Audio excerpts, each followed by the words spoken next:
Syederalun, Kepala Pusat Pelaporan dan Analisis Transaksi Keuangan atau PPATK, Ivan Yustiavandana mendapati adanya temuan aliran dana lembaga filantropis Aksi Cepat Tanggap yang tidak hanya dalam bentuk lembaga tersebut namun juga melalui individu.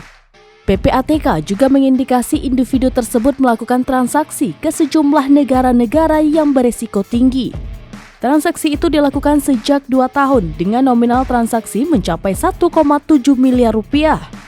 PPATK juga mendapati adanya laporan sejak tahun 2014 hingga 2022 ada 10 negara yang terbesar terkait melakukan transaksi pemasukan maupun keluar terhadap pihak ACT.